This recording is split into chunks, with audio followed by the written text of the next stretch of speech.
Hello everyone, Biswajit math study চ্যানেলে তোমাদের আবারও স্বাগত জানাই। আশা করি তোমরা প্রত্যেকেই খুব ভালো আছো। আমরা এলপিপি অর্থাৎ লিনিয়ার প্রোগ্রামিং চ্যাপ্টারটি করছিলাম। তো গত ভিডিওতে আমরা সংক্ষিপ্ত প্রশ্নাবলী গুলি কমপ্লিট করেছিলাম। এই ভিডিওতে আমরা বর্ণনামূলক প্রশ্নাবলীর বেশ কয়েকটা কোশ্চেন করব। তো তোমরা অবশ্যই ভিডিওটি শেষ অবধি দেখবে এবং এই চ্যানেলে কেউ নতুন হলে চ্যানেলটি সাবস্ক্রাইব করবে। তাছাড়া তোমরা অঙ্কের পিডিএফগুলো পাওয়ার জন্য হোয়াটসঅ্যাপ গ্রুপে জয়েন হতে পারো। আমি ডেসক্রিপশন বক্সে লিঙ্ক দিয়ে দেবো। তোমরা সেখান থেকে প্রত্যেকেই হোয়াটসঅ্যাপ গ্রুপে জয়েন হয়ে যাও। ঠিক আছে? তো চলো আজকে ক্লাস শুরু করি। দেখো বর্ণনামূলক প্রশ্নাবলী কোশ্চেন নাম্বার 1। আজকের এটাই ফার্স্ট প্রবলেম হবে। দেখো 1 নম্বর কোশ্চেন কী বলছে, একটা সংস্থা বা কোম্পানি P1 P2 দুটো দ্রব্য বিক্রি করে। তো সংস্থাটি যদি 1 একক P1 দ্রব্য বিক্রি করে তাহলে 40 টাকা লাভ হয়। যদি 1 একক P2 দ্রব্য বিক্রি করে তাহলে 30 টাকা লাভ হয়। আচ্ছা, দ্রব্য দুটি উৎপাদন করা হয় একই পদ্ধতির সাহায্যে কিন্তু বিক্রি করা হয় দুটি আলাদা আলাদা বাজারে। ঠিক আছে? সংস্থাটির 30,000 শ্রম ঘন্টা কাজ করার মতো শ্রমিক আছে।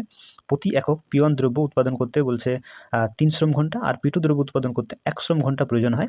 তাহলে বাজার যাচাই করে সংস্থাটি বুঝতে পারে যে P1 ও P2 দ্রব্য যথাক্রমে 8,000 এবং 12,000 এককের বেশি বিক্রি করা যাবে না। এরকম বাজারে খবর পাওয়া গেছে নাকি? আচ্ছা, তাহলে সমস্যাটিকে রৈখিক প্রোগ্রামবিধি সমস্যা আকারে প্রকাশ করো আর লেখচিত্রের সাহায্যে সমাধান করো। তাহলে সবার প্রথমে আমাকে সমস্যার উপর প্রকাশ করতে হবে, তারপরে লেখচিত্রের সাহায্যে সমাধান করে আমাকে দেখতে হবে। ওকে? তো দেখো, সবার প্রথমে আমরা ধরে নেব যে আমরা x একক P1 দ্রব্য এবং y একক P2 দ্রব্য বিক্রি করব। ঠিক আছে? বিক্রি করাতে আমার যে লাভ হবে, লাভটাকে আমরা বের করব, সেই লাভটাকে আমরা ম্যাক্সিমাইজ করার চেষ্টা করব। ওকে? তো চলো খাতাতে লিখে নিই। দেখো ধরি x একক P1 দ্রব্য ও y একক P2 দ্রব্য বিক্রি করা হয়েছে। এরকম মনে করলাম যে x একক P1 দ্রব্য এবং y একক P2 দ্রব্য বিক্রি করা হয়েছে। আচ্ছা, তাহলে লাভ কী হবে? তাহলে লাভ হবে, এই লাভ টাকাটাই আমার কিন্তু বিশদ অপেক্ষক বা অবজেক্টিভ ফাংশনটি হবে। ওকে?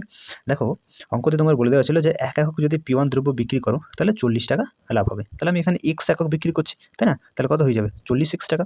আচ্ছা, এখানে অঙ্কে তোমাদের আবার বলে দিয়েছিল যে P2 দ্রব্যটা তুমি যদি 1 একক বিক্রি করো তাহলে তোমার 30 টাকা লাভ হয়। তাহলে আমি y একক বিক্রি করছি, তাই না? তাহলে এটা হয়ে যাবে 30y। এটাকে তোমাকে ম্যাক্সিমাইজ করতে হবে। ঠিক আছে? তাহলে আমরা বিশদ অপেক্ষক বা অবজেক্টিভ ফাংশনটি পেলাম। চলো এরপর অঙ্কতে আরেকবার যাওয়া যাক। দেখো এখানে কি বলছে যে P1 দ্রব্য যদি তুমি 1 একক তৈরি করো তাহলে তোমার 3 শ্রম ঘন্টা প্রয়োজন হবে। ঠিক আছে? 1 একক তুমি যদি P1 দ্রব্য তৈরি করো তাহলে কিন্তু তোমার 3 শ্রম ঘন্টা প্রয়োজন হয়। আচ্ছা, তুমি এখানে কত তৈরি করছো? এখানে x একক তৈরি করছো, তাই না? তাহলে x একক তৈরি করতে তোমার কত শ্রম ঘন্টা লাগবে? না 3x শ্রম ঘন্টা লাগবে। তাহলে আমি 3x পাচ্ছি। ওকে? আবার দেখো P2 দ্রব্য উৎপাদন করতে 1 শ্রম ঘন্টা প্রয়োজন হবে। যদি 1 একক যদি P2 দ্রব্য উৎপাদন করো তাহলে 1 শ্রম ঘন্টা। তাহলে আমি y একক তৈরি করছি, তাই না? তাহলে y ইনটু 1 অর্থাৎ y একক প্রয়োজন হবে, তাই না? এখন দেখো মোট শ্রম ঘন্টা কিন্তু ম্যাক্সিমাম কত আছে? 30,000, তাই না? তাহলে 30,000 শ্রম ঘন্টা মোট আছে। তাহলে সেটা আমি x একক এবং y একক যে আমরা P1 P2 দ্রব্যগুলো তৈরি করছি সেটা কিন্তু অবশ্যই 3,000 ম্যাক্সিমাম 3,000 হতে পারে। কারণ 3,000 আমার ম্যাক্সিমাম রয়েছে শ্রমিক কাজ করার মতো আমার শ্রম ঘন্টা রয়েছে। তাহলে ম্যাক্সিমাম 30,000 হতে পারে কিংবা তার নিচে হতে পারে। ঠিক আছে? তো চলো এটা আমি যদি লিখি তাহলে কেমন হবে? দেখো এখানে বলছে x একক আমরা P1 দ্রব্য তৈরি করছি। একটা দ্রব্য তৈরি করতে তোমার 3 শ্রম ঘন্টা লাগবে। তাহলে x * 3 মোট শ্রম ঘন্টা, তাই না? আমরা y একক তৈরি করব P2 দ্রব্য এবং 1 একক P2 দ্রব্য তৈরি করতে তোমার বলছে 1 শ্রম ঘন্টা প্রয়োজন হয়। তাহলে y এককের জন্য কত হবে? y * 1। তাহলে এটা বলছে অবশ্যই কিন্তু 30,000 এর থেকে কম কিংবা 30,000 হতে হবে। অর্থাৎ ম্যাক্সিমাম 30,000 শ্রম ঘন্টা কাজ করার মতো শ্রমিক আছে। তাহলে less than or equal two 30,000, তাই না? তাহলে এখান থেকে তুমি পাচ্ছ 3x plus y less than or equal two 30,000, 30,000। ওকে? তাহলে এটাকে তুমি 1 নম্বর সমীকরণ সিম্পলি নাম দিতে পারো। ঠিক আছে? আচ্ছা, এরপরে আরেকবার চলো অঙ্কতে লাস্টবার যাওয়া যাক। দেখো কি বলছে অঙ্কে যে P1 দ্রব্যটা বাজারে এরকম খবর পাওয়া গেছে যে P1 দ্রব্যটা ম্যাক্সিমাম 8,000 এককের বেশি বিক্রি করা যাবে না। আর P2 দ্রব্যটা 12,000 এর বেশি বিক্রি করা যাবে না। তো চলো এটা যদি আমরা লিখি তাহলে কি পাবো? এক্সটা বলছে ম্যাক্সিমাম 8,000 একক নাকি? 8,000, তাহলে less than or equal two 8,000। ঠিক আছে? আর y একক যে আমার P2 দ্রব্যটা যেটা আমরা y ধরেছি সেটা কিন্তু 12,000 এর বেশি বিক্রি করা যাবে না। তাহলে y less than equal to 12,000, maximum 12,000, maximum 8,000। তাহলে এখানে less than or equal two 8,000 এবং y less than equal to 12,000 হবে। ঠিক আছে? তো যদি এটাকে তুমি 2 নম্বর সমীকরণ নাম দিতে পারো, আর এটাকে 3 নম্বর সমীকরণ নাম দাও। ঠিক আছে? তো চলো এবার আল্টিমেটলি কি পেলাম সেগুলো একটু সাজিয়ে লিখে নিই। তাহলে সুতরাং প্রদত্ত সমস্যাটিকে নিম্নলিখিত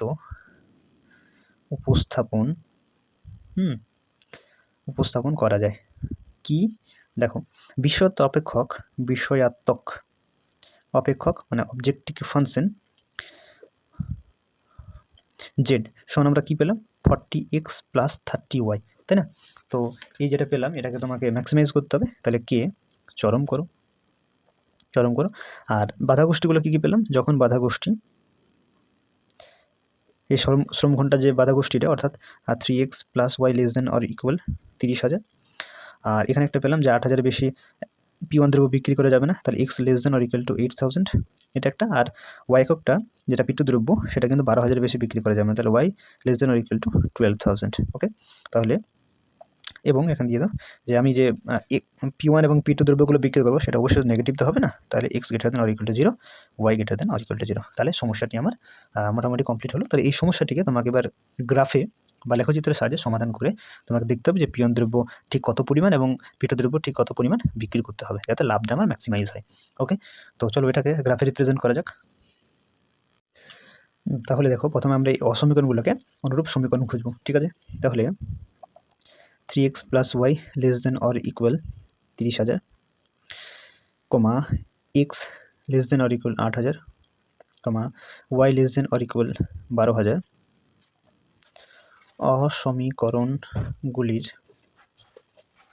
অসমীকরণগুলির অনুরূপ সমীকরণ হলো একটা হচ্ছে 3x + y ≤ সাইনে কনভার্ট করো, তাহলে 30,000, একটা হচ্ছে x = 8,000, একটা হচ্ছে y = 12,000।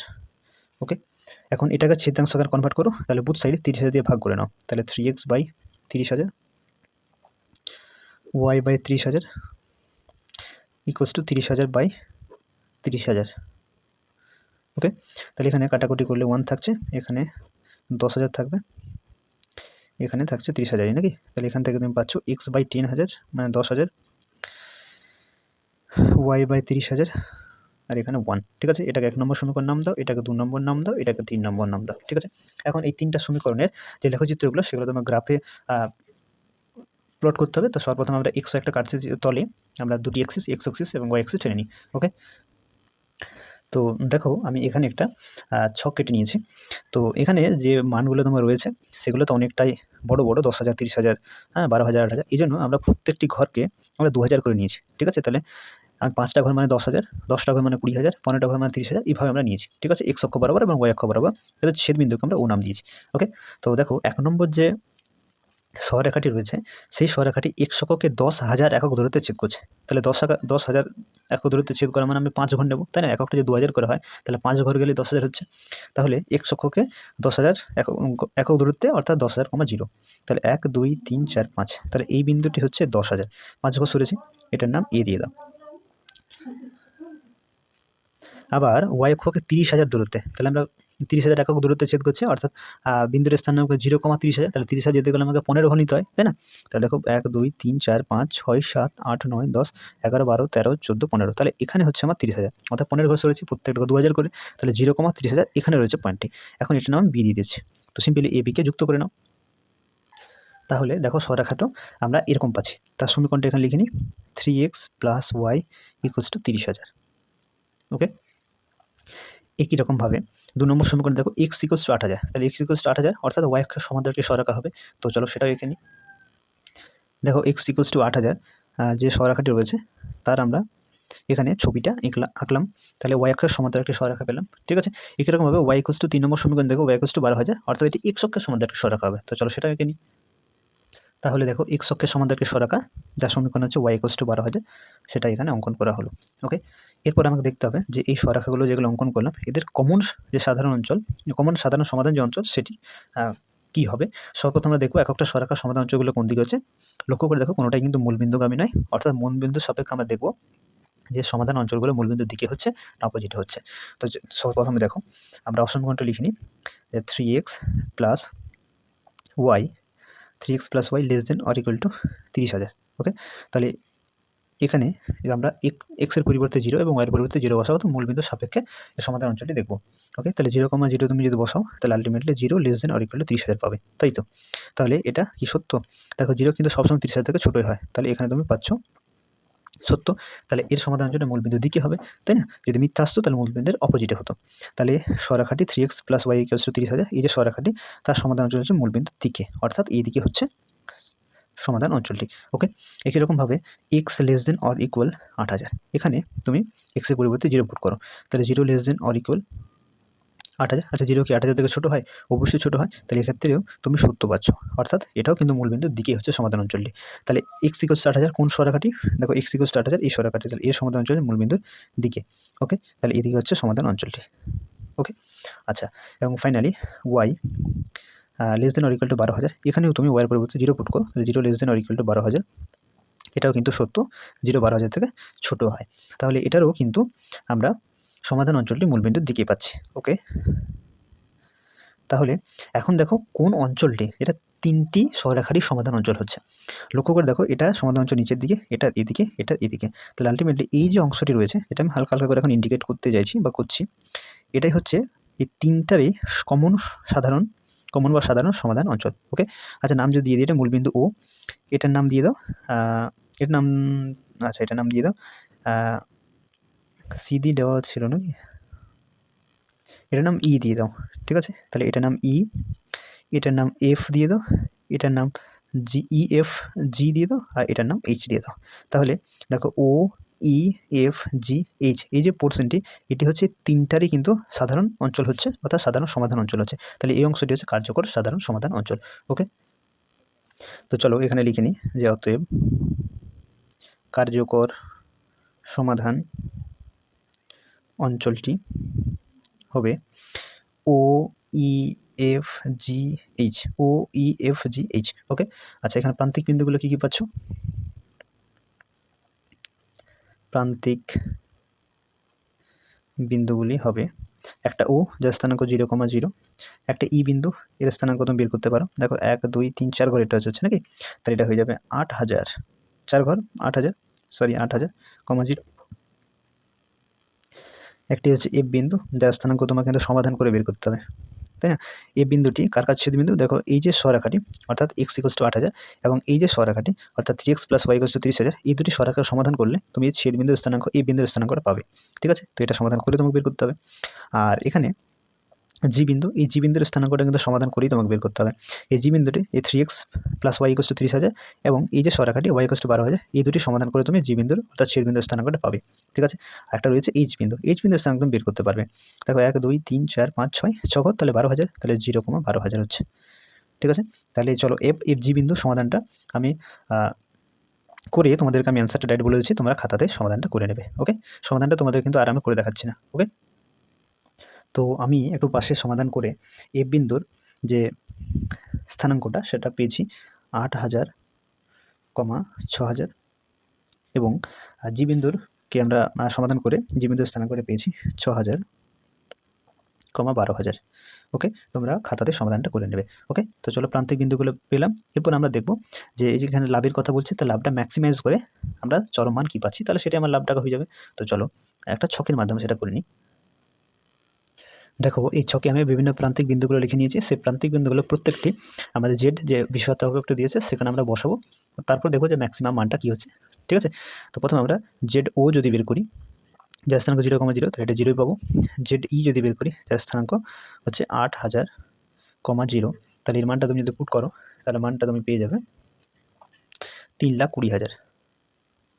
ওকে, এরপরে তুমি জেড এফ বিন্দুর স্থানাঙ্ক হচ্ছে 8,000, 6,000, তুমি যদি পুট করো তাহলে তুমি মানটা পাবে 5 লাখ। ওকে, তারপরে তুমি যদি জেড জি যে বিন্দুর স্থানাঙ্ক হচ্ছে 6,000, 12,000 যদি পুট করো তাহলে তুমি পাবে এটা 6 লাখ। ওকে, এবং ফাইনালি জেড এইচ যদি পুট করো 0,12,000, তাহলে তুমি পাবে 12,000 × 30, মানে 3 বারাং 36, 1 2 3 4, অর্থাৎ 3,60,000। তাহলে তুমি এখানে দেখতেই পাচ্ছ যে কোন মানটা তোমার ম্যাক্সিমাইজ হচ্ছে বা ম্যাক্সিমাম মান কোনটি হচ্ছে, না এই 6 লাখটা, যেটা তুমি পাচ্ছ 6,000 এবং 12,000। ঠিক আছে, প্রান্তিক বিন্দু হচ্ছে জি, যে 6,000, 12,000 স্থানাঙ্ক, সেই মানটি পুট করলে তুমি জেডের কিন্তু চরম মান পাচ্ছ। তাহলে এখান থেকে তোমাকে লিখতে হবে যে প্রান্তিক লিখে দাও, জেড ম্যাক্স করে দাও। জেড ম্যাক্স হচ্ছে 6 লাখ টাকা। ঠিক আছে, তাহলে আমি দেখতে পাচ্ছি এখানে চরম মান পাচ্ছি 6 লাখ টাকা। তাহলে আমার এক্স হচ্ছে 6000 এবং ওয়াই হচ্ছে 12,000। তাহলে আমি অঙ্কের শুরুতে যা ধরেছিলাম সেভাবে লিখে নিই যে অতএব 6000 একক P1 দ্রব্য এবং 12,000 একক P2 দ্রব্য বিক্রি করতে হবে। ওকে, তো এটি অ্যান্সার হবে। আশা করি তোমরা প্রত্যেকে বুঝতে পেরেছো। একটু লং অঙ্ক হলেও কোনো কিছু করার নেই, তোমাকে ধীরে ধীরে কিন্তু বুঝে পরীক্ষাতে করে নিতে হবে। ওকে, তো ঠিক আছে, চলো পরবর্তী অঙ্কে। এরপর দেখো কোশ্চেন নাম্বার 2। একটি সংস্থায় বা ফার্মে কম করে 150 কেজি ওজন একটা দ্রব্য বা প্রোডাক্ট উৎপন্ন করতে হবে। সেটার জন্য এ ও বি দু প্রকার কাঁচামাল মেশাতে হবে। আচ্ছা, তাহলে এ ও বি মিশিয়ে কাঁচামাল মিশিয়ে তোমাকে একটা প্রোডাক্ট তৈরি করতে হবে। সেই প্রোডাক্টটা কম করে 150 কেজি, মানে 150 কেজির উপর হলে কোনো অসুবিধা নেই, কিন্তু মিনিমাম 150 কেজি হতেই হবে। ঠিক আছে, আচ্ছা, এর একক কাঁচামাল এ এর ওজন 5 কেজি। আচ্ছা, মানে কাঁচামাল একক কাঁচামাল এর ওজন হচ্ছে 5 কেজি, বি এর ওজন হচ্ছে 10 কেজি। আচ্ছা, এর ওজন 5 কেজি আর বি এর ওজন হচ্ছে 10 কেজি নাকি? এক একক এ ও বি কাঁচামালের মূল্য দেওয়া আছে। এক এককের এ কাঁচামালের মূল্য হচ্ছে 2 টাকা আর বি এর মূল্য হচ্ছে 8 টাকা। তাহলে দ্রব্যটি তৈরি করতে 20 এককের বেশি এ কাঁচামাল লাগবে না, আর কমপক্ষে 14 একক বি কাঁচামাল ব্যবহার করতে হবে। আচ্ছা, তাহলে কি পরিমাণ এ ও বি কাঁচামাল দুটি মিশ্রিত করলে এর একক একটি উৎপাদিত দ্রব্যটি পাওয়া যাবে এবং দামও সবচেয়ে কম হবে? উপরোক্ত সমস্যাটাকে রৈখিক প্রোগ্রাম দিয়ে সমস্যারূপে প্রকাশ করো এবং লেখচিত্রের সাহায্যে সমাধান করো। ওকে, তো সবার প্রথমে আমাদেরকে ধরে নিতে হবে যে আমরা এক্স একক কাঁচামাল এ আর ওয়াই একক কাঁচামাল বি, ঠিক আছে, এগুলো আমরা মিশিয়ে আমরা দ্রব্যটি তৈরি করব। ঠিক আছে, তো চলো সরাসরি খাতাতে আমরা লিখে নিই যে ধরি এক্স একক এ কাঁচামাল ও ওয়াই একক বি কাঁচামাল প্রয়োজন হবে দ্রব্যটি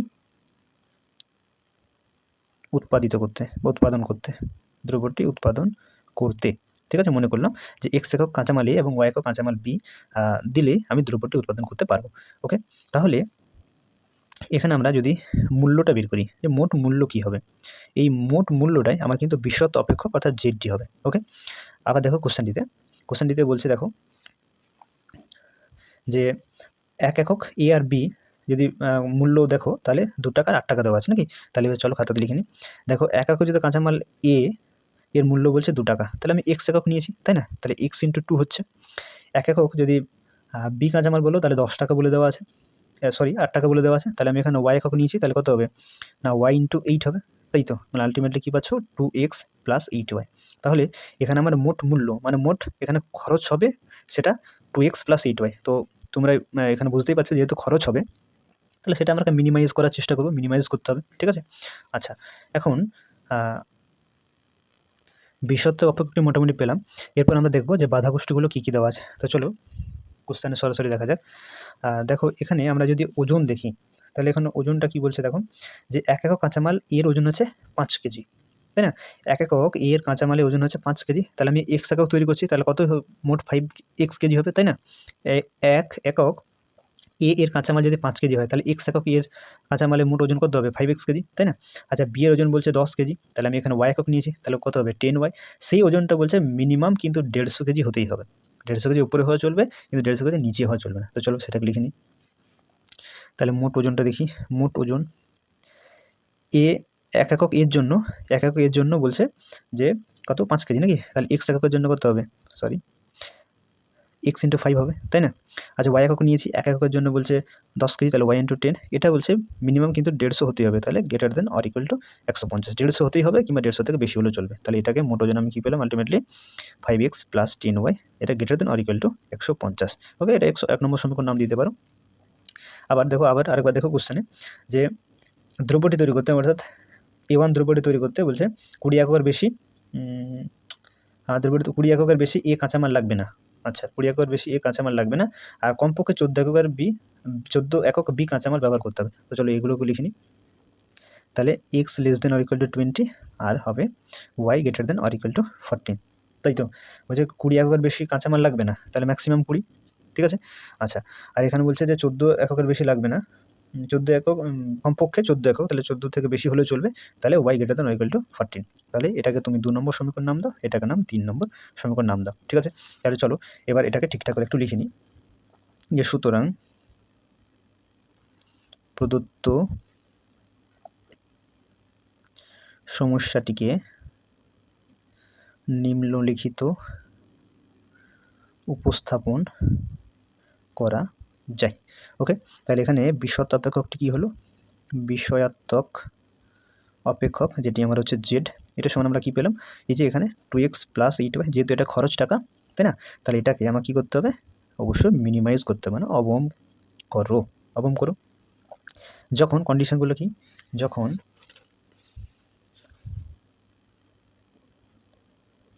যখন বাধাগোষ্ঠীগুলো দেওয়া আছে 5x + 10y > = 150, আচ্ছা, x <= 20, y > 14, ঠিক আছে?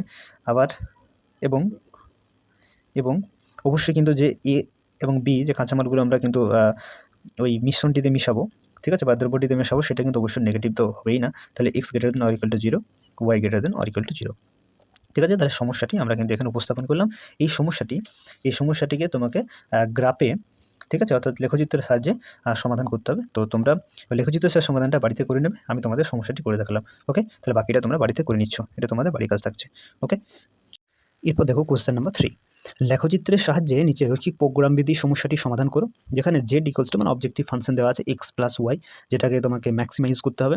আর যে কন্ডিশনগুলো, সেই কন্ডিশনগুলো দেওয়া আছে 5x + 10y <= 50, x + y > 1, y <= 4, x > 0, y > 0 দিয়ে কী বলছে?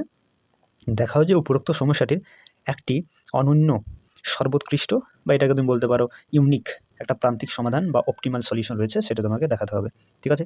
তো চলো সবার প্রথমে খাতাতে আমরা অবজেক্টিভ ফাংশন এবং যেগুলো কনস্ট্যান্ট বা যেগুলো বাধাগোষ্ঠী দেওয়া আছে সেগুলো একটু লিখে নিই। তো দেখো এখানে z = দেওয়া আছে x + y, যেটাকে ম্যাক্সিমাইজ করতে হবে, চরম করো, এবং বাধাগোষ্ঠীগুলো দেওয়া আছে, বাধাগোষ্ঠী বা শর্তগুলো তোমার দেওয়া আছে 5x + 10y <= 50, x + y <= 1, y <= 4, এবং x <= 0, y <= 0। তো চলো আমরা লেখচিত্রতে মানে গ্রাফে রিপ্রেজেন্ট করে এর সমাধান অঞ্চলটি খুঁজি, এবং যে অনন্য সর্বোৎকৃষ্ট সমাধান আছে, ঠিক আছে, তো সেটা আমরা বের করে প্রুভ করি। ওকে, তো দেখো সবার প্রথমে এই অসমীকরণগুলোকে আমরা সমীকরণে কনভার্ট করে এর ছেদিতাংশ আকারে নিয়ে যাব। ওকে, তো দেখো 5x + 10y <= 50,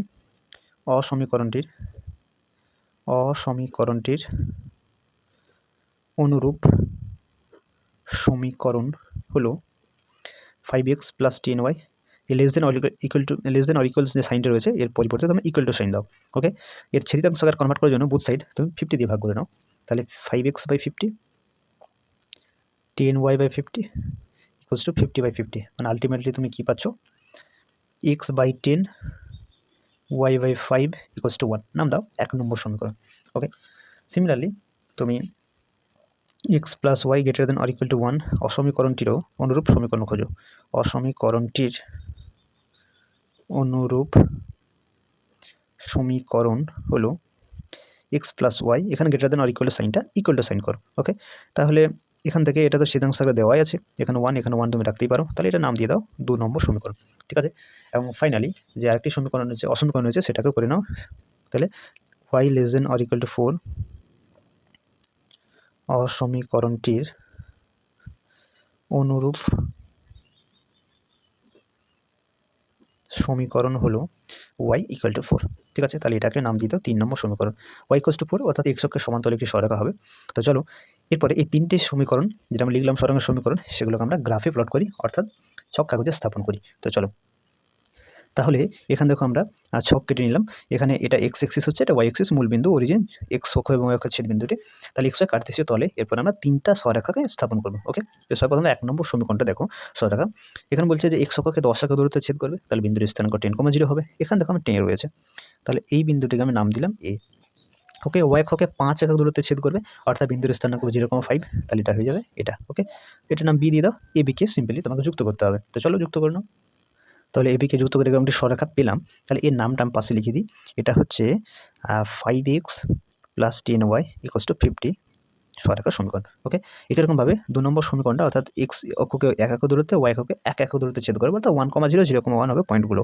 এটার নাম আমি সি দিয়ে দিচ্ছি আর এটার নাম ডি দিয়ে দিচ্ছি। সিডিকে যুক্ত করে নাও। দেখো সিডিকে যুক্ত করে এরকম একটি সরেখা পেলাম। এর কাছেও সমীকরণটা লিখে নিই যাতে গুলিয়ে না যায়। x + y = 1, ঠিক আছে। এরপরে 3 নম্বর সমীকরণ যদি দেখো তাহলে y = 4, অর্থাৎ x অক্ষের সমান্তরাল একটি সরেখা হবে। তো চলো সেটাও অঙ্কন করে নিই। তাহলে দেখো x অক্ষের সমান্তরাল একটি সরেখা অঙ্কন করলাম। এর সমীকরণ হচ্ছে y = 4। ওকে, এটার নাম সি দিয়েছি, এটার নাম এ, এটার নাম দিয়ে দাও ই, নাম দিয়ে দাও, এটার নাম এফ দিয়ে দাও, এফ, এর নাম ডি দেওয়া আছে, এটা ও, এটা সি, তাহলে নামগুলো সমস্ত কিছু দেওয়া আছে, ঠিক আছে। এরপর দেখবো এই তিনটি যে সরেখা আমরা স্থাপন করলাম সেই সরেখাগুলো সমাধান অঞ্চল কোন দিকে, তাই না? তো দেখতেই পাচ্ছ যে তিনটি সরেখা কিন্তু কোনটি মূলবিন্দুগামী নয়। তাহলে আমরা মূলবিন্দু দিয়ে চেক করবো যে তার সমাধান অঞ্চলে মূলবিন্দুর দিকে না মূলবিন্দুর অপোজিটে। ওকে, তো সর্বপ্রথম দেখো অসমীকরণ রয়েছে 5x + 10y < <= 50। এখানে মূলবিন্দু স্থানাঙ্ক 0,0 পুট করবো এক্স ও ওয়াই এর মানে পরিবর্তে। তাহলে এক্স এর মান 0 হলে এটা 0 হয়ে যাচ্ছে, ওয়াই এর মান 0 হলে 0, মানে আলটিমেটলি তুমি পাচ্ছ 0 < <= 50। আচ্ছা, এটা সত্য না মিথ্যা? 0 কি 50 থেকে ছোটো হয়? অবশ্যই ছোটো হয়। তাহলে এখানে তুমি সত্য পাচ্ছ। তাহলে এই যে সরেখাটি এর সমাধান কোন দিয়ে হবে? সমান মূলবিন্দুর দিকে হবে, তাই না? তাহলে 5x + 10y = 50 এই যে সরেখা তার সমাধান অঞ্চল হচ্ছে মূলবিন্দুর দিকে। তাহলে আমি শেডিংগুলো নিচের দিকে দিয়ে দিই। ওকে, বুঝতে পেরেছো? একই রকমভাবে দেখো নেক্সট যে অসমীকরণটি রয়েছে অর্থাৎ x + y > 1, এখানেও মূলবিন্দুর স্থানাঙ্ক 0,0 পুট করে নাও। তাহলে 0 + 0 < <= 1, তাহলে এখান থেকে তুমি পাচ্ছ 0 < <= 1। এটা 0 কি 1 এর থেকে বড় হয়? অবশ্যই না। তাহলে এক্ষেত্রে তুমি মিথ্যা পাচ্ছ। তাহলে এর সমাধান অঞ্চল হবে মূলবিন্দুর অপোজিটে। ওকে, তাহলে x + y = 1 এই সরেখাটি এর সমাধান অঞ্চল মূলবিন্দুর অপোজিটে, অর্থাৎ মূলবিন্দু থেকে দূরে যাবে, তাই না? এদিকে চলে যাচ্ছে। ওকে, আচ্ছা, এরপরে 3 নম্বর যদি সরেখাটা দেখো তার সমীকরণটি ছিল y < <= 4। এখানে তুমি y এর পরিবর্তে 0 বসিয়ে নাও, 0 < <= 4।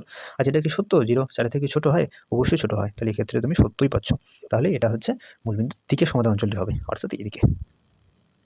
ওকে, আবার বাধা গোষ্ঠী হিসাবে x > <= 0 ছিল, y > <= 0, অর্থাৎ এদিকে হচ্ছে এই সমাধান অঞ্চলগুলো।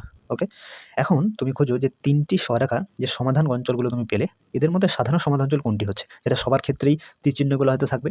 তাহলে তুমি লক্ষ্য করে দেখো সাধারণ সমাধান অঞ্চল যদি খোঁজো এর অঞ্চলটি সাধারণ সমাধান, এই যে অঞ্চলটি হচ্ছে সমাধান অঞ্চলে সেটা দেখো এদিকে হচ্ছে, এর ক্ষেত্রে এটা এইদিকে, আর এবং এই সরেখাটার ক্ষেত্রে এদিকে। তাহলে সাধারণ সমাধান অঞ্চল যদি হয় তাহলে এই অংশটি হবে, তাই না?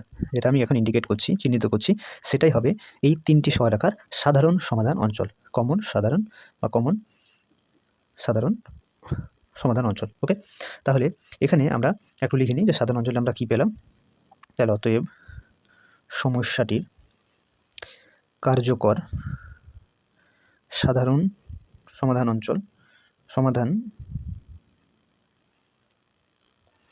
অঞ্চল দেখো সি এ ই এফ ডি, সি এ ই এফ ডি হচ্ছে সমস্যাটির কার্যকর সাধারণ সমাধান অঞ্চল। এরপরে আমরা প্রান্তিক বিন্দুগুলো একটু লিখে নিই। দেখো সি বিন্দুর স্থানাঙ্ক আমরা খুব সহজে বের করতে পারবো, এটা 1,0 হবে। এখানে লিখে নিই ছোট্ট করে 1,0। এ বিন্দুর স্থানাঙ্ক হয়ে যাবে 10,0।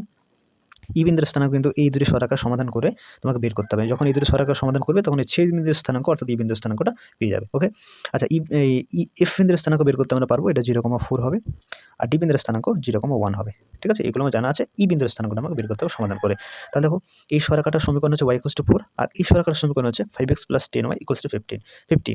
তাহলে চলো এই দুটি সরেখাকে আমরা সমাধান করে ই বিন্দুর স্থানাঙ্কটা বের করে নিই। ওকে, তাহলে দেখো y = 4 এবং 5x + 10y = 50 এই দুটি সরেখার ছেদবিন্দু ছিল। তাহলে ছেদবিন্দুর স্থানাঙ্কটা বের করে নিই। তাহলে এখানে তুমি সিম্পলি y এর পরিবর্তে 4 বসিয়ে নাও। তাহলে 10 × 4 হয়ে যাচ্ছে = 50। তাহলে 5x, এটা 4 × 10 = 40। তাহলে এখান থেকে 5x, এটা যদি 40 এদিক করো তাহলে 10 হচ্ছে। তাহলে x সমান কত পাচ্ছ? 2 পাচ্ছ। তাহলে দেখো x = 2 এবং y = 4, অর্থাৎ ই বিন্দুর স্থানাঙ্ক হবে 2,4, তাই তো? তাহলে 2,4 হচ্ছে। তাহলে এবার প্রান্তিক বিন্দুগুলো লিখে নিই। তাহলে প্রান্তিক বিন্দুগুলি হলো, দেখো একটা প্রান্তিক বিন্দু সি হচ্ছে যার স্থানাঙ্ক ওই যে 1,0 তুমি লিখলে। আচ্ছা, একটি প্রান্তিক বিন্দু এ হচ্ছে যার স্থানাঙ্ক 10,0। একটি বিন্দু হচ্ছে প্রান্তিক বিন্দু ই যার স্থানাঙ্ক এক্ষুনি তুমি বের করলে 2,4। এখানে একটা প্রান্তিক বিন্দু এফ রয়েছে যার স্থানাঙ্ক 0,4, আর ফাইনালি এখানে একটা প্রান্তিক বিন্দু তোমার ডি রয়েছে যার স্থানাঙ্ক 0,1। ঠিক আছে, এখন এই প্রান্তিক বিন্দুগুলোকে তোমার অবজেক্টিভ ফাংশন জেডে এক একটা করে পুট করতে হবে, তাহলে তুমি ম্যাক্সিমাইজ মানটা বা ম্যাক্সিমাম মানটা খুঁজে পাবে। তো চলো z equals to c put করো যার স্থানাঙ্ক 1,0। আচ্ছা, জেড আমরা একটু লিখে নিই, যেখানে অবজেক্টিভ ফাংশন জেডটা দেওয়া ছিল এক্স প্লাস ওয়াই। ওকে, এটা অবজেক্টিভ ফাংশনটি, তাহলে এক্সের পরিবর্তে 1, ওয়াইয়ের পরিবর্তে 0 পুট করো, তাহলে আলটিমেটলি তুমি 1 পাচ্ছ। জেড এ যদি বের করো তার স্থানাঙ্ক 10,0, তাহলে এটা হয়ে যাবে 10 + 0, তাহলে আলটিমেটলি 10 পাচ্ছ। আচ্ছা, জেড ই যদি পুট করো তাহলে তুমি পাবে ই বিন্দুর স্থানাঙ্ক 2,4, তাহলে এক্সের পরিবর্তে 2, ওয়াইয়ের পরিবর্তে 4, তাহলে আলটিমেটলি 6 পাচ্ছ। আচ্ছা, জেড এরপরে এফ পুট করো, অর্থাৎ 0,4, এক্সের পরিবর্তে 0, ওয়াইয়ের পরিবর্তে 4, মানে আলটিমেটলি 4 পাচ্ছ। জেড ডি পুট করলে তুমি পাচ্ছ ডি বিন্দুর স্থানাঙ্ক হচ্ছে 0,1, তাহলে এক্সের পরিবর্তে 0, ওয়াইয়ের পরিবর্তে 1, মানে আলটিমেটলি 1 পাচ্ছ। ওকে, তাহলে লক্ষ্য করে দেখো এখানে জেড অবজেক্টিভ ফাংশনটি দেওয়া ছিল যেটা x equals to x plus y ছিল, এটাকে ম্যাক্সিমাইজ করতে বলছিল, তাহলে ম্যাক্সিমাইজ করে তুমি দেখলে যে ম্যাক্সিমাম মান কত হচ্ছে 10 হচ্ছে, তাহলে 10 যে ম্যাক্সিমাম মান হচ্ছে, ম্যাক্সিমাম যে মানটা হচ্ছে 10, সেটা কিন্তু তুমি একটি ক্ষেত্রেই পাচ্ছ। ঠিক আছে, আর কোনো ক্ষেত্রে দেখো 10 আর আসছে না, তাই না? তাহলে এখান থেকে আমরা বলতে পারি যে অতএব সমস্যাটির একটি অনন্য বা একক সর্বোৎকৃষ্ট সমাধান আছে, তাই না? আমি একটি ক্ষেত্রেই তো 10 ম্যাক্সিমাম মানটা পাচ্ছি, আর তো কোনো ক্ষেত্রে আমি 10 তো পাচ্ছি না, তাহলে একটি অনন্য বা একক সর্বোৎকৃষ্ট সমাধান আছে, সেটি কত হচ্ছে x equals to 10, y equals to 0, তাই না? X equals to 10, y equals to 0। আচ্ছা, তুমি যদি এখান থেকে ম্যাক্সিমাইজ, যেহেতু আমাকে অবজেক্টিভ ফাংশনে ম্যাক্সিমাইজ করতে বলছিল, তাহলে ম্যাক্সিমাম মান তুমি কত পাচ্ছ, যেটি ম্যাক্স সমান কত হচ্ছে 10 হচ্ছে, তাই না? তো এটি অ্যান্সার হবে, তোমাদের এটি প্রুভ করতে বলছিল অঙ্কে। তো আশা করি তোমরা অঙ্কটা বুঝতে পেরেছো। ওকে, চলো নেক্সট কোশ্চেন।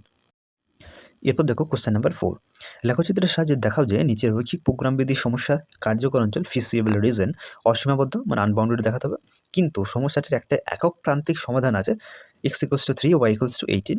ওকে, আচ্ছা, যেখানে অবজেক্টিভ ফাংশন জেড সমান দেওয়া আছে 4x + 2y, যেটাকে তোমাকে মিনিমাইজ করতে হবে, বিভিন্ন কন্ডিশনগুলো দেওয়া আছে, 3x + y greater than or equal to 27, -x - y less than or equal to -21, x + 2y greater than or equal to 30, এবং x greater than or equal 0, y greater than or equal 0। Okay, তো চলো আমরা খাতাতে প্রথমে objective ফাংশনের বিভিন্ন কন্ডিশনগুলো লিখে নিই। দেখো, অবজেক্টিভ ফাংশন হিসেবে z ইকুয়ালস টু দেওয়া আছে 4x + 2y। ওকে, যেটাকে তোমাকে মিনিমাইজ করতে হবে, কে অবম করো। ওকে, আর যে বাধা গোষ্ঠীগুলো, মানে যে কন্ডিশনগুলো, শর্তগুলো দেওয়া আছে, সেগুলো হলো বাধা গোষ্ঠী।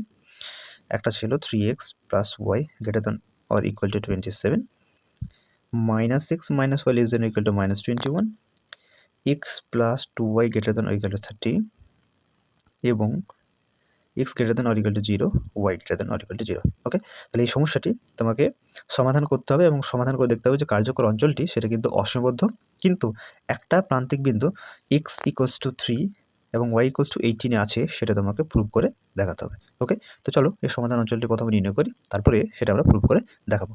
ওকে, সবার প্রথমে আমরা এই অসমীকরণগুলোর অনুরূপ সমীকরণ খুঁজব। ওকে, তাহলে 3x + y greater than or equal to 27 অসমীকরণটির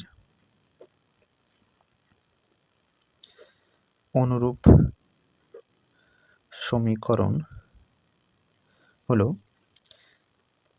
3x + y equals to 27, অর্থাৎ greater than or equal to সাইনটা তুমি এখন ইকুয়াল টু সাইন লিখলে, বলে, এবং এটাকে এরপর ছেদিতাংশ আকারে কনভার্ট করো, তাহলে বুথ সাইড তুমি 27 দিয়ে ভাগ করে নাও, তাহলে 3x/27 + y/27 ইকুয়ালস টু 27/27।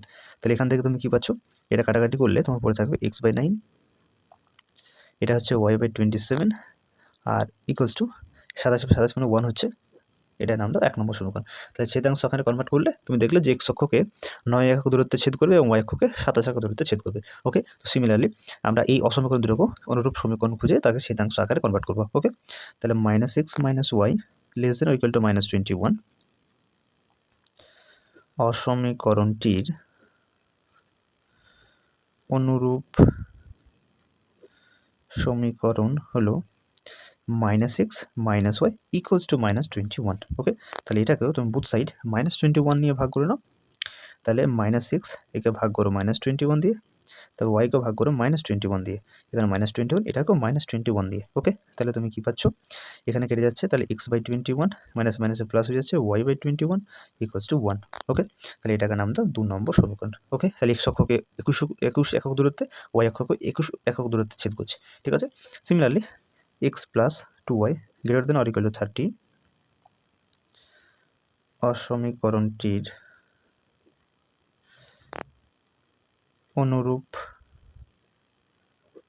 সমীকরণ হলো x + 2y = 30। এটাকে বোথ সাইড ডিভাইড করে নাও 30 দিয়ে, তাহলে x/30 2y/30 = 30/30, মানে আলটিমেটলি তুমি কি পাচ্ছ, x/30 y/15 = 1। এটা নাম দাও 3 নম্বর সমীকরণ। ঠিক আছে, তাহলে এই 1 নম্বর 2 নম্বর 3 নম্বর যে সমীকরণগুলো পেলে, এদেরকে xy কার্তেশীয় তলে তোমাকে প্লট করতে হবে, মানে স্থাপন করতে হবে। তারপরে আমরা দেখব সমাধান অঞ্চলটা কী হচ্ছে। ওকে, তো চলো এই 3টি সমীকরণকে আমরা লেখচিত্রে স্থাপন করি। ওকে, দেখো 1 নম্বর 2 নম্বর 3 নম্বর যে সমীকরণগুলো পেয়েছো, সেই স্বরেখাগুলো x অক্ষ এবং y অক্ষকে দেখো 3-এর গুণিতকে ছেদ করেছে। দেখো 9, 27, 21, 21, 30, 15। তাহলে যেহেতু 3-এর গুণিতকে ছেদ করছে, এই জন্য আমরা যখন xy কার্তেশীয় তলে যখন ছবিটা তাদের স্থাপন করব, স্বরেখাগুলো স্থাপন করব, তখন আমরা যে দাগগুলো নেব সেগুলো 3-এর গুণিতকেই দেখো নিয়েছি।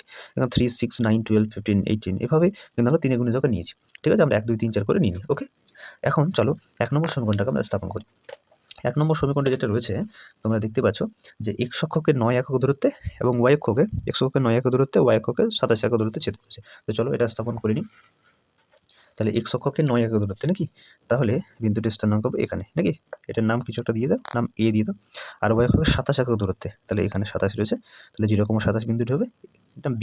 কে যুক্ত করে নাও, কে যুক্ত করলে এরকম একটা সরলরেখা পেলাম। সরলরেখাটার সমীকরণটা এখানে পাশে লিখে নিয়েছি যাতে গুলিয়ে না যায়। এটা হচ্ছে তোমার 3x + y = 27 সরলরেখার সমীকরণ। ওকে, এবার চলো 2 নম্বর সরলরেখাটিকে স্থাপন করি। 2 নম্বর সরলরেখাটি বলছে x অক্ষকে 21 একক দূরত্বে, y অক্ষকে 21 একক দূরত্বে ছেদ করবে। তাহলে এখানে 21 রয়েছে, তাহলে বিন্দুর স্থানাঙ্ক 21,0, এটার নাম c দিয়ে দিই।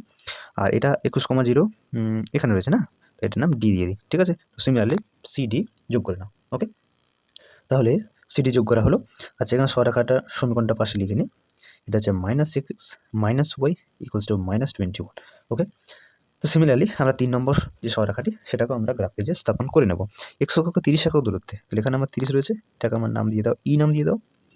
হচ্ছে y অক্ষকে 15 একক দূরত্বে, তাহলে 15 রয়েছে আমার এখানে, এটার নাম f দিয়ে দাও। ঠিক আছে, ef কে ফাইনালি যোগ করে নাও। ঠিক আছে, তাহলে এরকম একটা সরলরেখা পাচ্ছি, পাশে আমি এরও সমীকরণটি লিখে নিই, x + 2y = 30। ঠিক আছে, এরপরে আমরা দেখব যে সরলরেখাগুলির সমাধান অঞ্চলটা কোন দিকে রয়েছে। দেখতেই পাচ্ছি যে আমরা 3টা সরলরেখা কোনোটাই কিন্তু মূলবিন্দুগামী নয়, তাহলে অবশ্যই মূলবিন্দু দিয়েই আমরা চেক করব যে বিন্দুগুলি, এই সরলরেখাগুলির যে সমীকরণগুলো, সে তাদের যে লেখচিত্রটা, তার সমাধান অঞ্চলগুলো কোন দিকে হচ্ছে, মূলবিন্দুর দিকে হচ্ছে না মূলবিন্দুর অপোজিটে হচ্ছে।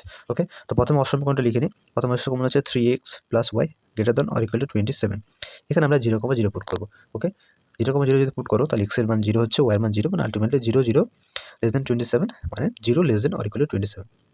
যেটা সত্য কি মিথ্যা বলো? 0 কি 27 থেকে বড় হয়? অবশ্যই না। তাহলে এক্ষেত্রে তুমি মিথ্যা পাচ্ছ। তাহলে সরলরেখাটা যে সমীকরণ, সেই সমীকরণটা তুমি যদি সমাধান অঞ্চলটা দেখো সরলরেখাটা, তাহলে মূলবিন্দুর কিন্তু অপোজিটে হবে। যদি সত্য আসতো তাহলে মূলবিন্দুর দিকে হতো, তাই না? তাহলে 3x + y যে সরলরেখাটি, 3x + y অর্থাৎ এই যে সরলরেখাটি, এই সরলরেখাটি 3x + y = 27, এই যে সরলরেখাটি, সেটা কিন্তু মিথ্যা আসছে, মানে সমাধান অঞ্চলটা মূলবিন্দুর অপোজিটে হবে, তাই না? তাহলে মূলবিন্দুর অপোজিটে মানে এদিকে হচ্ছে। ওকে, এদিকে হচ্ছে, বুঝতে পেরেছো? ঠিক আছে, তো একই রকমভাবে আমরা 2 নম্বর অসমীকরণটা দেখে নেব। -x - y <> -21। এখানে আমরা মূলবিন্দু অর্থাৎ 0,0 পুট করব x, y এর পরিবর্তে, তাহলে 0 আসছে, এটাও 0 আসছে, <> -21 or 0 <> -21। আচ্ছা, এটা কি সত্য? 0 কি -21 এর থেকে ছোট হয়? অবশ্যই না, -21 থেকে 0 তো বড় হয়। তাহলে এক্ষেত্রে তুমি মিথ্যা পাচ্ছ। তাহলে মিথ্যা, মানে এই সরলরেখাটারও কার্যকর অঞ্চল বা সমাধান অঞ্চলটি মূলবিন্দুর অপোজিটে হবে, তাই না? তাহলে -x - y = -21, অর্থাৎ এই যে সরলরেখাটি, এরও সমাধান অঞ্চলটি কিন্তু মূলবিন্দুর অপোজিটে হচ্ছে, মানে এইদিকে হচ্ছে। ঠিক আছে, এদিকে হচ্ছে, এদিকে। বুঝতে পেরেছো? একই রকমভাবে x + 2y <> 30। এক্ষেত্রে 0,0 পুট করলে তুমি পাবে 0 0 greater than or equal to 30 আর 0 greater than or equal to 30। যেটা কি সত্য? 0 কি 30-এর থেকে বড় হয়? অবশ্যই না। তাহলে এক্ষেত্রে তুমি মিথ্যাই পাচ্ছ। তাহলে এটারও কিন্তু মূলবিন্দুর অপোজিটই হবে সমাধান অঞ্চলটি। ওকে, তাহলে এই সরলরেখার ক্ষেত্রে সমাধান অঞ্চলে মূলবিন্দুর অপোজিটেই হচ্ছে, তাই না? তাহলে মূলবিন্দুর অপোজিটে। এখন তাহলে দেখলাম যে 3টে সরলরেখা, তাদের যে সরলরেখার সমীকরণগুলো স্থাপন করে দেখলাম যে কার্যকর যে অঞ্চলটি হচ্ছে সেই কার্যকর সমাধান অঞ্চলটি কিন্তু 3টার ক্ষেত্রেই মূলবিন্দুর অপোজিটে হচ্ছে। এখন তোমাকে খুঁজতে হবে সাধারণ সমাধান অঞ্চলটি কী হবে। ঠিক আছে, সাধারণ বা কমন কার্যকর সমাধান অঞ্চলটি দেখো, এইখান থেকে তুমি যদি দেখো এটার উপর দিকে যদি দেখো এই লাইনটা দিয়েছি, মানে ইন্ডিকেট যদি হালকা হালকা করে করি, দেখো এই যে পোর্শনটা রয়েছে, ঠিক আছে, এই যে পোর্শনটা রয়েছে, এই পোর্শনটাই হচ্ছে সাধারণ কার্যকর অঞ্চল। দেখো এটার তীর চিহ্নগুলো এদিকে রয়েছে, মানে সাধারণ অঞ্চল এদিকে রয়েছে, এটার ক্ষেত্রে এদিকে রয়েছে, আর এটার ক্ষেত্রে এদিকে রয়েছে। তাহলে আলটিমেটলি তুমি যদি সাধারণ সমাধান অঞ্চল খোঁজো তাহলে কিন্তু এই অঞ্চলটি হচ্ছে, তাই না? সাধারণ সমাধান অঞ্চল কিন্তু এই অঞ্চলটি হচ্ছে, যেখানে তোমরা দেখতে পাচ্ছ যে যা তীর চিহ্নগুলো, তিনটাই তীর চিহ্নগুলো এদিকে আছে। ঠিক আছে, তাহলে সাধারণ সমাধান অঞ্চল তুমি যেটি পাচ্ছ সেটা তুমি ছবিটা দেখেই বুঝতে পারছো যে সেটা সীমাবদ্ধ নয়, তাই তো? আনবাউন্ডেড একটা তুমি কার্যকর অঞ্চল পাচ্ছ। ঠিক আছে, এরপরে তোমাকে দেখাতে হবে যে একটা সমাধান কিন্তু আছে, সেটা x = 3 y = 18 হবে, সেটা প্রুভ করে দেখাতে হবে। ওকে, তাহলে কার্যকর সমাধান অঞ্চলে সীমাবদ্ধ হচ্ছে না। এখানে দেখো আমরা দুটো সরলরেখা এখানে একটা মিট করছে, মানে ছেদবিন্দু পাবো, তাই না? তাহলে যদি এটা আমার কার্যকর সমাধান অঞ্চলে এদিকটা হয় তাহলে এটা একটা প্রান্তিক বিন্দু হচ্ছে, তাই না? এটা নাম দিয়ে দিই আমরা, জি নাম দিয়ে দিই। ওকে, তাহলে এই জি বিন্দুটি কোন কোন সরলরেখা? একটি হচ্ছে 3x + y = 27, আর এটা হচ্ছে -x - y = -21। তাহলে এই দুটো সরলরেখা যদি সমাধান করি তাহলে এদের ছেদবিন্দুর স্থানাঙ্ক কত? জি বিন্দুর স্থানাঙ্কটা পাবো। তাহলে জি বিন্দুর একটা প্রান্তিক বিন্দু হবে, তাই না? তাহলে একটি সমাধান আমি পাচ্ছি এখানে। তাহলে চলো এই দুটি বিন্দুকে আমরা সমাধান করে নিই, দুটি সরলরেখাকে সমাধান করে নিই। একটা হচ্ছে 3x + y = 27, একটা হচ্ছে -x - y = -21। ওকে, তাহলে এই দুটো সরলরেখাকে আমরা সমাধান করব। ঠিক আছে, তাহলে এখানে যোগ করে নাও, যোগ করলে কী পাবে? এখানে প্লাস হয় মাইনাস হয় ক্যান্সেল আউট হয়ে যাচ্ছে, তাহলে এটা যোগ করলে হবে তোমার 3x, আর এটা যোগ করলে হচ্ছে তোমার 6 হচ্ছে নাকি, 6 আসছে, এটা 2 হয়ে যাবে। ঠিক আছে, 3x থেকে x হচ্ছে 2 যাচ্ছে, তাহলে x = কত পাচ্ছ? 3 পাচ্ছ, তাই না? এবার x = 3 যে কোনো একটা সমীকরণে বসিয়ে নাও, তাহলে 3x + y = 27।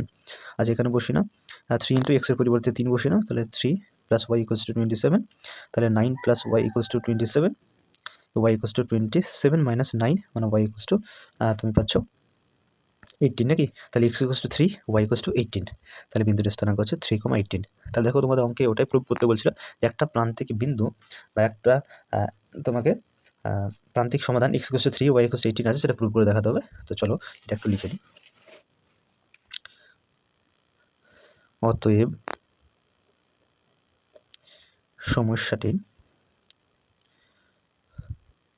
সমস্যাটির কার্যকর সমাধান অঞ্চল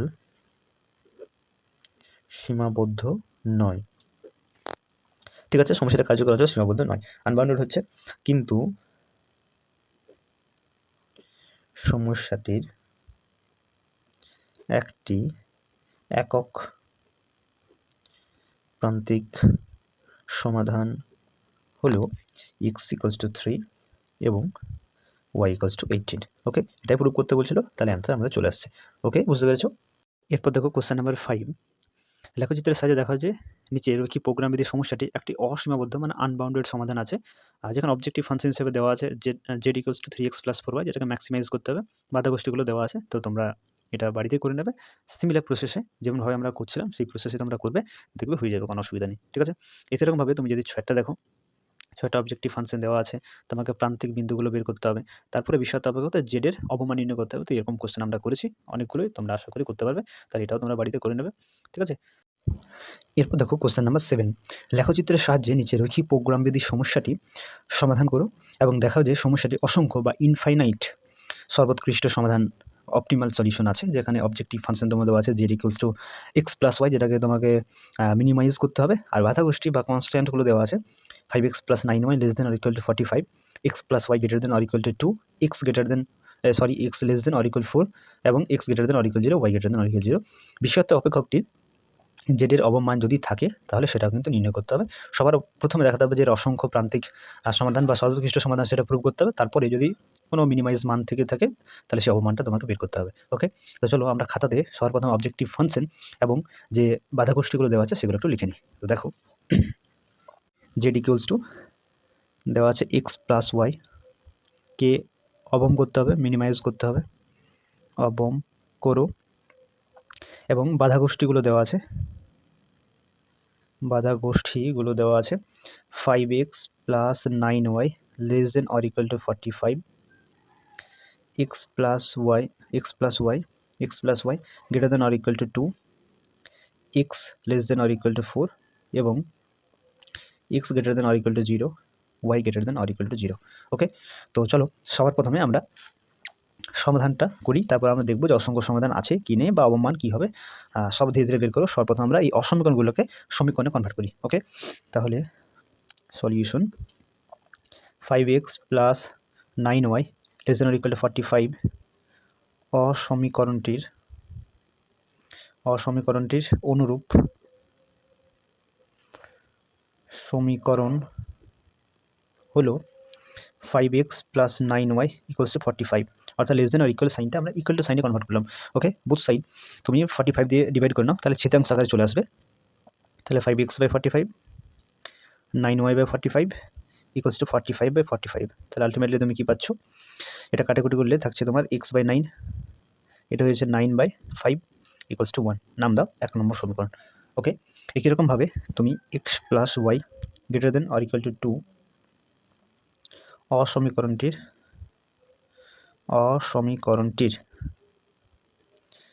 অনুরূপ সমীকরণ হলো x প্লাস ওয়াই, এখানে greater than or equal to যে সাইনটা সেটা ইকুয়াল টু সাইন করো, তাহলে x plus Y equals to 2, এটাকেও বুথ সাইড 2 দিয়ে ডিভাইড করে নাও, তাহলে এটা ছেদিতাংশ আকারে চলে আসবে।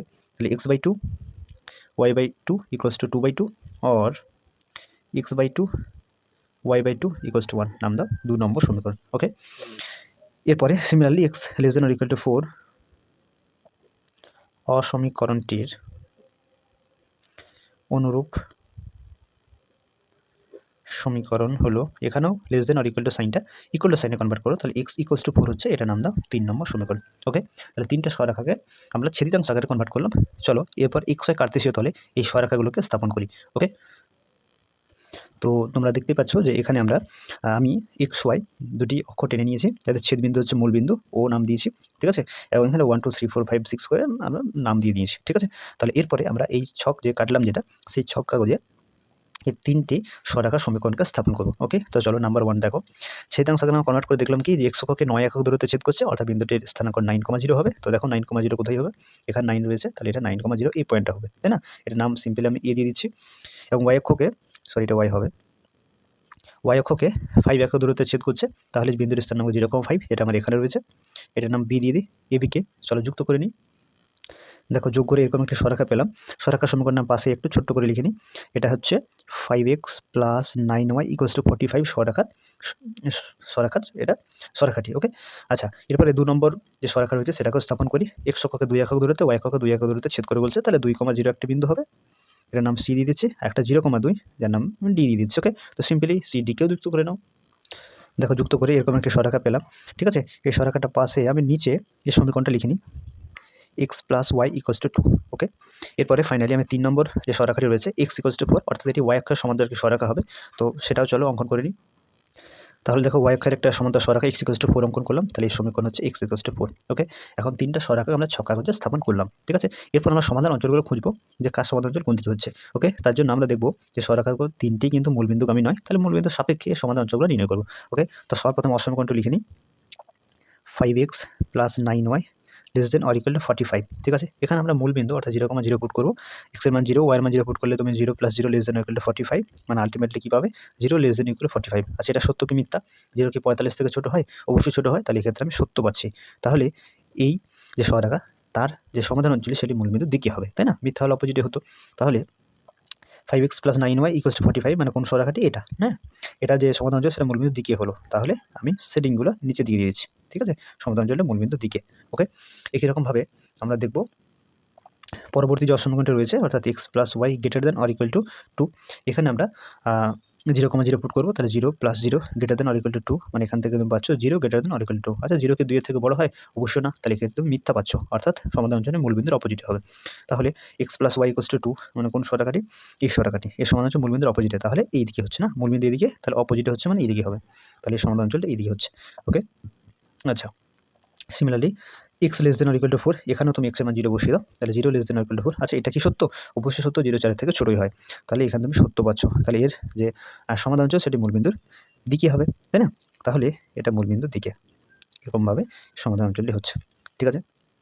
এখন আবারও দেখো x > 0, y > 0 ছিল, তাহলে এদের যে সেটিংগুলো হবে বা সমাধান অঞ্চলগুলো হবে সেটা একটা মানে নেগেটিভ ভ্যালু তুমি পাবে না, মানে তোমার এটা পজিটিভ দিকে, এটাও পজিটিভ দিকে থাকবে, ঠিক আছে?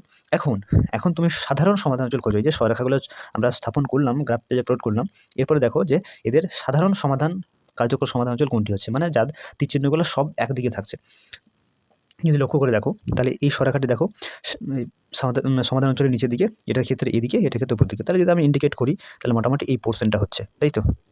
এই পোর্শনটা 3টা সরেখার ক্ষেত্রেই সাধারণ অঞ্চল হচ্ছে বা সমাধান অঞ্চল হচ্ছে, তাই না?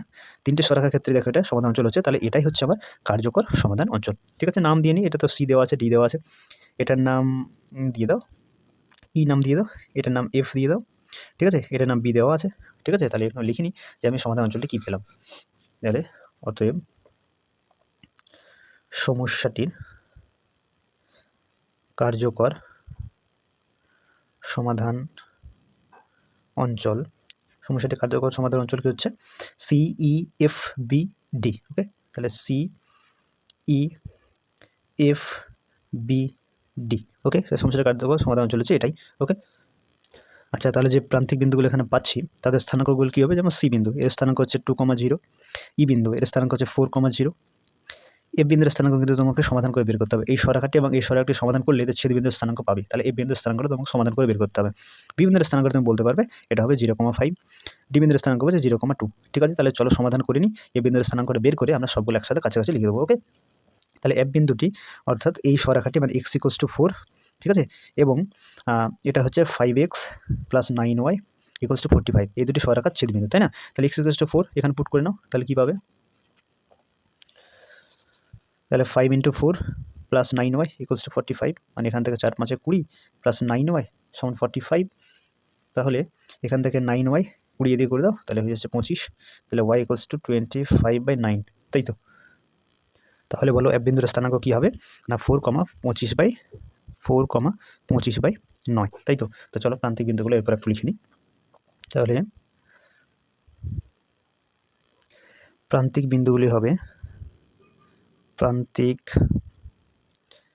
বিন্দুগুলি হবে একটা দেখো সি হচ্ছে, যার স্থানাঙ্ক এই যে দেখলাম 2,0, একটা ই হচ্ছে যার হচ্ছে 4,0 স্থানাঙ্ক, একটা এফ যেটা আমরা সমাধান করে পেলাম 4,25/9, একটা বি পেলাম যার স্থানাঙ্ক 0,5, এবং ফাইনালি একটা ডি পেয়েছি যার স্থানাঙ্ক হচ্ছে 0,2, তাহলে এই প্রান্তিক বিন্দুগুলো পাচ্ছি।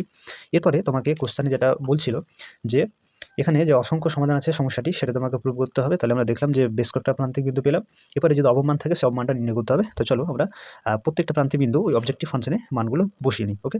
তাহলে অবজেক্টিভ ফাংশন জেড হিসেবে তোমার দেওয়া ছিল x + y, তো এটা মিনিমাইজ করতে বলছিল, তাহলে আমরা জেড সি প্রথম পুট করি, যা বিন্দুর স্থানাঙ্ক 2,0, x এর পরিবর্তে 2 পুট করো, y এর পরিবর্তে 0 পুট করো, তাহলে আলটিমেটলি তুমি 2 পাচ্ছ। আচ্ছা জেড ডি যদি পুট করো, জেড ই পুট করো, তাহলে ই বিন্দুর স্থানাঙ্ক 4,0, x এর পরিবর্তে 4, y এর পরিবর্তে 0, মানে আলটিমেটলি তুমি 4 পাচ্ছ। আচ্ছা জেড এফ যদি পুট করো, তাহলে এখান থেকে তুমি পাবে এফ বিন্দুর স্থানাঙ্ক হচ্ছে 4,25/9, মানে আলটিমেটলি তুমি এখান থেকে যেটা পাচ্ছ x এর মান হচ্ছে 4, y মান হচ্ছে 25/9, তাহলে আলটিমেটলি তুমি এখান থেকে পাবে 9 যদি লসাগু করো, তাহলে 6 9 4 9 36 + 25, মানে 5 6 11, 3 2 5 1 6, 61/9, ওকে? আচ্ছা জেড বি যদি পুট করো, তাহলে 0,5 হচ্ছে বি বিন্দুর স্থানাঙ্ক, তাহলে x এর মান 0, y এর মান 5, মানে আলটিমেটলি 5 পাচ্ছ। আর ফাইনালি তুমি জেড ডি পুট করলে 0,2, যে বিন্দুর ডি বিন্দুর স্থানাঙ্ক 0,2 পুট করলে তুমি এখানে পাবে x এর মান 0, y এর মান 2, মানে আলটিমেটলি 2 পাচ্ছ, ঠিক আছে? তাহলে এখান থেকে তুমি দেখতে পাচ্ছ যে জেডের যে মানগুলো আমরা পেলাম, অবজেক্টিভ ফাংশনের যে মানগুলো পেলাম, সেগুলো যদি মিনিমাম মান খোঁজো, অবমান খোঁজো, তাহলে দেখো দুটো পাচ্ছি আমি এখানে, একটা জেড সিতে, একটা জেড ডিতে, মানে প্রান্তিক সমাধান হচ্ছে একটা 2,0 আর 0,2 হচ্ছে, যেহেতু দুটি ক্ষেত্রেই কিন্তু আমরা এর অবমান অর্থাৎ 2 পাচ্ছি, ওকে? তাহলে ছবিটা যদি আবার লক্ষ্য করো, তাহলে দেখো আমরা সি বিন্দুতে এবং ডি বিন্দুতে যখন অবজেক্টিভ ফাংশনের মানটা বসালাম, মানে সি বিন্দু ডি বিন্দুতে দেখলাম যে মিনিমাম মান রয়েছে, তাহলে সি বিন্দু ডি বিন্দু সংযোজক যে সরলরেখাংশটা বা রেখাটা পেয়েছি, সেই সরলরেখার উপর অবস্থিত যে কোনো বিন্দুতে কিন্তু আমরা ওই জেডের অবমান পেতে পারি। ওকে, সি বিন্দুতে ডি বিন্দুতে আমরা অবমান 2 করে পেয়েছি, তাই না? তাহলে সি বিন্দু ডি বিন্দুর সংযোগে যে সরলরেখাটি পেলাম বা পেয়েছি, সেই সরলরেখার উপর অবস্থিত যে কোনো বিন্দু তুমি কিন্তু অবমান পেতে পারো। তাহলে অসংখ্য সমাধান পাচ্ছ, ঠিক আছে? আর যদি মিনিমাম মান বলো, তাহলে মিনিমাম কত হচ্ছে? 2 হচ্ছে, তাই না? তাহলে এখানে আমরা লিখে দেবো যে অসংখ্য সমাধান পাওয়া যাবে সি ডি বিন্দু সংযোগকারী সরলরেখার উপরে, আর অবমান যদি বলো তাহলে 2 হচ্ছে। ওকে, তো চলো লিখে নিই। তাহলে অতএব সমস্যাটির অসংখ্য সর্বোৎকৃষ্ট বা প্রান্তিক